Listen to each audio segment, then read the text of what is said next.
a rumor here. A nice, juicy, late regular season Dodgers rumor. These are delicious, man.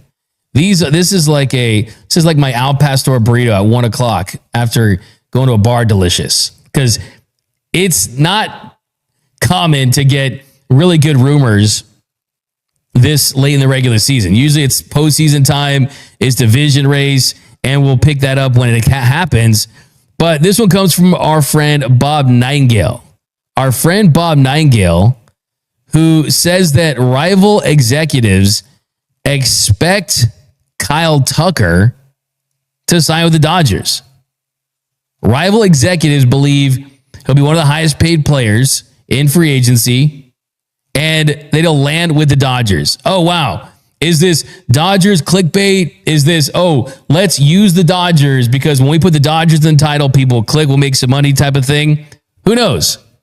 But if you bring in Kyle Tucker, well, what does that mean for Andy Pages? What does that mean for Teoscar Hernandez? What does that mean for Tommy Edman? Because if you sign Kyle Tucker, you're talking big money. You're talking Mookie money. You're talking $200 to $300 million. The comp for Tucker really is Mookie's 12-year, $365 million deal that started at his age 28 season. And yes, Tucker, at the beginning of July, his season has taken a nosedive. It really has. First 26 games after the All-Star break had a .572 OPS. He had been struggling, but he's still Kyle Tucker. And when he's right, the dude's a straight-up beast. He really, really is. And I think that the Dodgers are sick and tired of their outfield production being below average. Last year, they had one of the least productive outfields in the sport. This year, it's been the same. Defensively, it's not good. And Tucker, when he's right, he really is a top 10 to 15 hitter in Major League Baseball. Like, that is where he stands.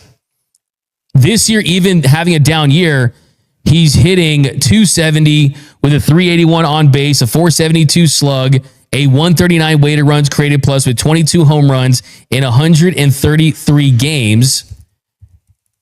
But that's not the real Kyle Tucker. I mean, the real Kyle Tucker really is a 140 to 160 weighted runs created plus guy. If you look at all of his baseball savant stuff, like he's in the 89th percentile in expected batting average, 85th percentile in expected slug. The barrel rate's above average. Defensively, below average, not great. Does have a really good arm, though. But he's 28.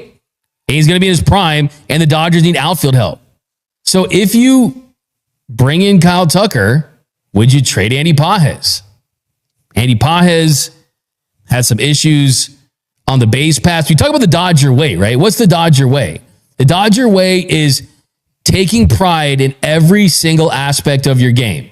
That's competitive at bats. That's great defense. That's being smart on the base pass. That's doing the savvy little things. And I still think that Andy Pages could be a foundational player for this team as far as a guy that could be your starting outfielder in one of the corner spots for a long time. He's got that potential. He really is like a 20 to 30 home run guy that plays above average defense. Like, he really does have Gold Glove potential in right field. He really does. Only question is, could you upgrade?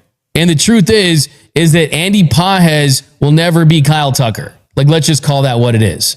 Now, you could keep Andy Pages and make him a center fielder, but then what does that mean for Tommy Edman? Because we know they like Tommy Edman in center field, and they like Ha-Sung Kim at second base potentially. So what I'm trying to say is we could see Andy Pages traded this offseason. Who knows? We could see the Dodgers try to trade Teoscar Hernandez and eat some money in the offseason. I know no one's saying this. But that's just the reality. I'm trying to get in the future here and look at my magic 8-ball. And it's not ask me later. It's, hey, what's my opinion right now? And if you would sign Kyle Tucker, that'd be massive. Because think about this. The starting rotation looks really good. Yamamoto's a killer. Like, Yamamoto's an assassin, dude. Like, he's straight up as an assassin on the mound. An absolute dog. That's why by the way, I cringe so much whenever I hear this take. the Dodgers have too many nice guys. Okay. They're nice to the media. They're nice to other players. When they're in the box, when they're pitching, there's nothing nice about them to the opposing team, right? Freddie Freeman's the nicest guy you'll ever talk to. And the dude hit an FU walk-off grand slam in the World Series and won the World Series MVP. The Padres have a-holes, and it's won them nothing. Sometimes nice guys can finish first, and they proved that last year. Yamamoto's another great example. Always smiling, nice, kind. On the mound, though, the dude's got some straight fire. So I digress on that point, but to get back to this point, the rotation is aligned, right? You got Yamamoto, you've got Blake Snell, you've got Shohei Ohtani, Glass now hopefully stays healthy. You've got young guys that are still working their way up that you can go to in certain spots. Who knows? Maybe Ben Kasparius gets another opportunity and things like that. And you don't know, Clayton Kershaw could retire for sure. But they're going to be able to find like a cheap 1-year guy too, like the James Paxton types. Like they'll be able to get a 1-year cheap guy to fill out the back of that rotation. I mean, look, Justin Robleski looks really good too. I mean, they have guys in this organization. So rotation's intact.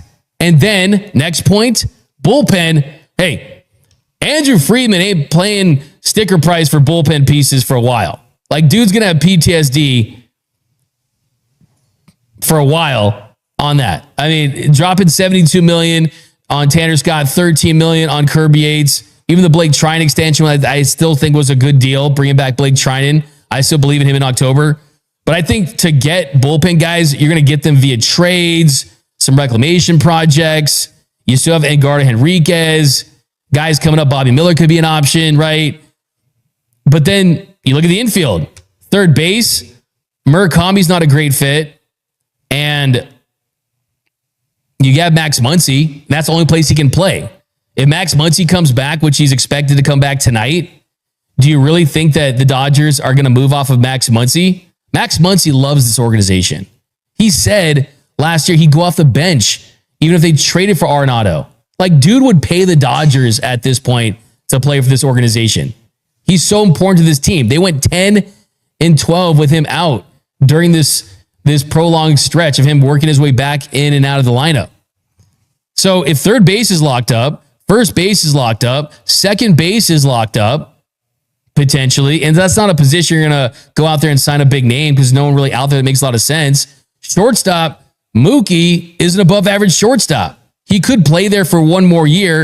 And even if he doesn't, you've got Freeland, Kim, Edman, other names that you could go to. And Bo Bichette doesn't make a ton of sense for this team because the defense isn't great. And is he really a needle moving bat when you already have Mookie there? So all this is just to say, if they're going to spend some money this offseason, the outfield is where they could be spending. Because if you don't have an outfield, you're left out. And right now, this team, it does feel like they've got some pieces to make some moves, and they could reshuffle a little bit this offseason. As far as Kyle Tucker, the player, I mean, I'm looking at the days like yesterday where Shohei Ohtani said, you know what? Screw you guys. You guys can't do this. You've scored less than 3 runs in 6 of our last 8 games. Screw this. Give me the bat. I'm going to do this all by myself. Goes up there, boom, hits a bomb. Second at bat, boom, hits a bomb. Gets on base 3 times. Don't tell me that Shohei Ohtani doesn't have any dog. That first home run was for Yoshinobu Yamamoto. I feel that way. Right? And I see that version of Shohei and how special of a player he is. It makes me want to sign Kyle Tucker because I say to myself, hey, 2 years of really good Kyle Tucker, even on an 8-year deal, if that gives me a better chance of winning 1 or 2 more World Series with Shohei Ohtani, I'm good. Like, I'm willing to suffer and not make the postseason for 12 straight years. Even though we know that won't happen, I'm cool with that if it means multiple World Series titles with the best player of all time in Shohei Ohtani. That has to be the scope at which you're looking. Oh, why'd I do that? They're going to clip that up. They're going to clip that up. I just did the pepper grinder Mookie. I just did the pepper grinder Mookie Selly right there. But that's the scope that you got to look at this current era of Dodger baseball. So that's where I'm at. So count me in on being in on Kyle Tucker. I don't care who's a former trash throw. Couldn't care less. One of my big pet peeves, by the way, is when people say I could care less. That and chomping at the bit. It's champing at the bit. Okay, I digress on that. But let's hear from Dave Roberts after yesterday's win, because it feels like this Dodgers team, as painful of a loss that Saturday was, that sometimes you got to feel that burn, feel that pain. And this team looked like they said enough is enough on Sunday. Here was Dave Roberts after the game.